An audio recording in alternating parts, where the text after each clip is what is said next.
Good evening, and thank you for joining us. Xia Baolong, the director of Beijing's Hong Kong and Macau Affairs Office, visits Kwai Chung Container Terminal as he wraps up the second day of his inspection visit in the city. Mimo Sangai reports. At around 11 a.m., Xia Baolong arrived at the first stop of his Day 2 visit, the Kwai Chung Container Terminal. Accompanied by Chief Executive John Lee, Xia inspected the COSCO-hit terminals to understand the development of Hong Kong's shipping industry. A representative of the joint venture says Xia is intrigued by the port industry. They say the terminal has been applying technology to help reduce manpower, including deploying 6 autonomous trucks to work on the site. The number is expected to be increased to 50. After about an hour, the senior Beijing official left and headed to the government house to meet with the chief executive. The meeting lasted about 4 hours, and Xia arrived at Shenzhen Bay Control Point around 5 p.m. The chief executive offered Xia a present and the two shook hands, marking the end of the 2-day visit. Speaking to the media, Lee says Xia provided guidance and valuable opinions for the administration during his inspection, and the director is pleased with the government's multiple policies, including light public housing and a university town within the northern metropolis. The CE says Xia described Hong Kong's first 5-year plan as directional, strategic and practical, adding the director would require the government to formulate its policy address based on the targets set in the plan. The Beijing official did not stay in Hong Kong after his inspection on Tuesday and returned to Shenzhen.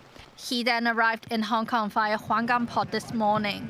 On social media, Security Secretary Chris Tan says Xia examined the new Huanggang Port and listened to representatives presenting the latest development progress of the building, which is set to open in July. Moments 9, TVB News. A light truck collided with a taxi on Changsha Highway, killing 2 taxi passengers. The deceased are a firefighter and his wife. Sources say the firefighter rescued an elderly man who attempted to take his own life at the Kwun Tong Pier last Wednesday when he was off duty. The truck driver has been arrested on suspicion of dangerous driving. Dashcam footage captured the moment of the fatal collision. A white light truck is seen traveling along the fast lane and appears to lose control, ramming into a taxi in the slow lane.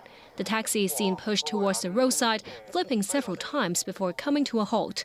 2 passengers were reportedly thrown out of the vehicle. The taxi lay sideways, severely damaged, while the light truck overturned. The accident unfolded at around 10:30 p.m. last night as both vehicles were heading towards Kowloon on Changsha Highway near Hoi Lai Estate. The 38-year-old male and 35-year-old female taxi passengers were pronounced dead at the scene by paramedics. Both drivers passed breathalyzer tests. The 30-year-old taxi driver injured his right hand and was conscious when taken to hospital. The 44-year-old truck driver, unscathed, has been arrested for dangerous driving causing death. Police do not rule out the possibility that the taxi passengers were not wearing seatbelts at the time. The cab company Big Boss Taxi expresses condolences to the victims' families, adding it would fully cooperate with the police, including providing dashcam records to help determine the cause of the accident. The government plans to tighten the screws on medical examination requirements for commercial vehicles drivers in July. This as the government reveals the number of cabbies aged over 65 has doubled over the past 10 years. In August, a taxi allegedly lost control and killed a pedestrian, a Filipino tourist. Another fatal accident last month involving an elderly taxi driver in Ngau Ta Kok claimed the lives of 2 female passers-by. To address that, the government aims to present enhanced proposals to the Legislative Council in July to tighten the age threshold for commercial vehicle drivers to submit medical examination certificates to the age of 65 and amend the validity period of their driving licenses, which will be subject to an annual medical checkup. The target to implement the new measures by mid-2027. At the Legislative Council, lawmakers today sought clarity over how authorities will ensure objective medical assessment standards. Now we have a register of medical examiners. We also provide guidelines so that medical examiners have standards to follow. Aged drivers have long working hours so that they are exhausted. However, the younger generations are not willing to join the trade. Does the administration have any assessment of the manpower shortage? In 2015, there were 17% of drivers aged 65 plus. However, this year, the figure jumped to 34%, which was a huge jump. We need to face this situation squarely. Measures to woo younger drivers to join the trade include enhanced training programs, streamlined written exams, and more recruitment initiatives by operators. The signing ceremony of the U.S.-Iran Memorandum of Understanding is currently scheduled to take place this Friday in Bürgenstock, central Switzerland, authorities says. Few details of the interim ceasefire deal have been released so far, but it generally calls for the reopening of the Strait of Hormuz and a 60-day negotiation period, mainly on Tehran's nuclear program and the removal of sanctions. Under the terms, Iran will reportedly gain access to financial incentives of up to $300 billion if the country meets certain benchmarks. Danny Zhou reports. The location of the formal signing of the pact aimed at ending the war has been confirmed by the Swiss Foreign Ministry, which says the mountain resort of Bürgenstock was picked by Pakistani and Qatari mediators alongside the US and Iran. A proposed draft of the 14-point memo circulated on media specifies Iran's immediate clearing of underwater sea mines and the restoration of maritime flows from the Persian Gulf to the Gulf of Oman to pre-war levels in 30 days. The United States and its allies in the region intend to stipulate a plan to rebuild Iran and spur its economy with a $300 billion private investment fund. Citing sources, Reuters indicates that companies headquartered in the US, Gulf nations, Asia, South America, and Africa have pledged various investments spanning energy, logistics, manufacturing, and transportation. Now the fund has secured commitments for over half of its target amount, and it shall not take effect until the final agreement is struck, the report says. In addition, a provision in the MOU will allow Iran to start selling oil and fuel immediately upon its signing, simultaneously with banking, transportation, and insurance services to facilitate sales. This agreement covers something very nicely. US President Donald Trump states on the sidelines of the G7 summit that the peace deal between the US and Iran is now entering into the second stage, which he believes would be actually easier. Trump also says the text of the preliminary agreement will be released in the next couple of days, underscoring Iran won't have a nuclear weapon. In Washington, the Senate narrowly thwarts a war powers resolution that would halt US military operations against Iran in a 47-48 vote. Lawmakers who have raised doubts about the emerging peace deal shrouded in secrecy say they are expecting a briefing from the Trump administration. 60 days is tight, but again, an off-ramp to a war that was illegal and never should have started is something that we should feel good about, and then we just hope that our negotiators, get a good deal, and they'll have to bring it back to Congress pursuant to the Inara bill that I helped write. Senator, we're back to where we were before the war began, except we're in a weaker position and Iran seems stronger. I think this peace agreement could well be a surrender, in effect, and the president's very reluctant to make it public. Iranian media reports that personnel from the International Atomic Energy Agency will be barred from entering Iran's nuclear facilities for inspection during their future talks with the US side. Danny Zhou, TVB News.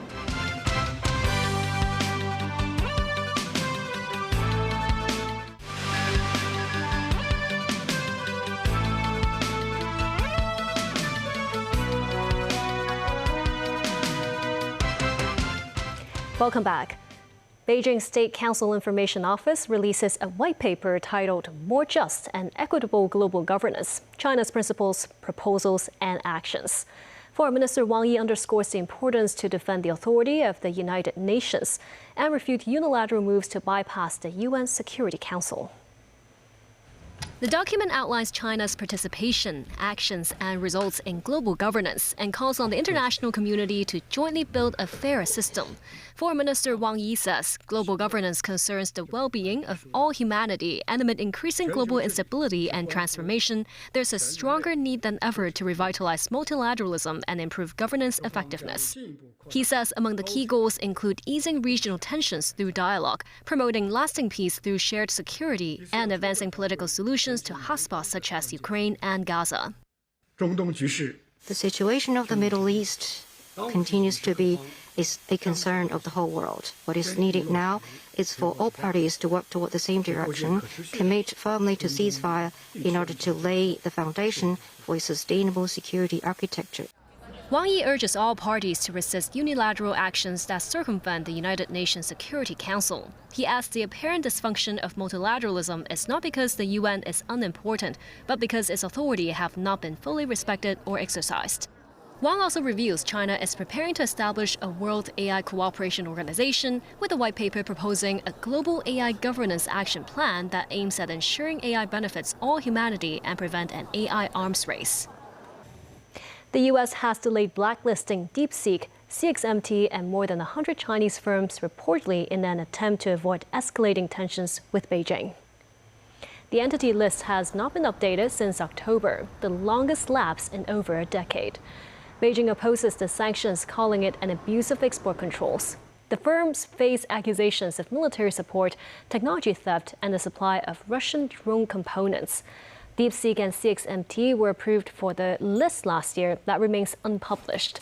Sources say the delay stems from fears of sharpening U.S.-China rivalry, though American analysts warn it allows American technology to reach competitors. The government says the Neighborhood Support Childcare Project has received a notable increase of users in the past year. The scheme aims to provide families with flexible day childcare services at the neighborhood level. Carers of infants and children under 3 will receive an incentive payment of $60 every hour, while $40 for carers of other children. In the written reply, the Labor Bureau says 14,000 children used the relevant service last year, a year-on-year increase of 52%.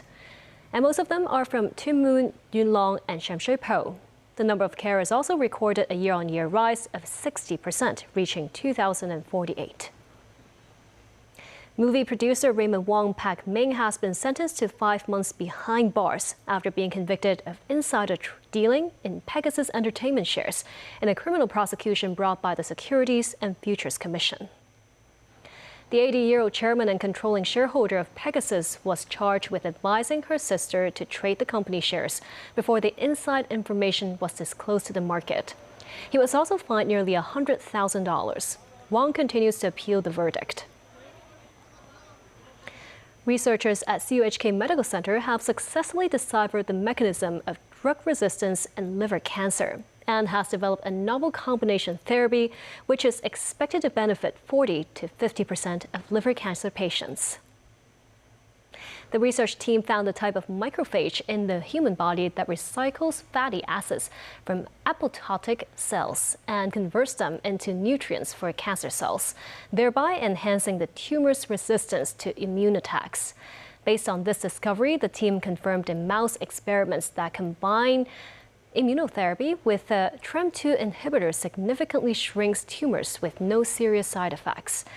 The team is now discussing clinical studies, which are expected to take 2 to 3 years. The International Astronomical Union names asteroid 34871 Ho-Wai-Ho, paying tribute to firefighter Ho-Wai-Ho, who died while battling the blaze at Wanfo Court last November. The asteroid was discovered in 2001 by Hong Kong-born Canadian astronomer William Young. The Astronomical Union formally approved the name proposed by Young this month, noting Ho's courage and dedication in rescue operations. And that's the news. Thank you for watching.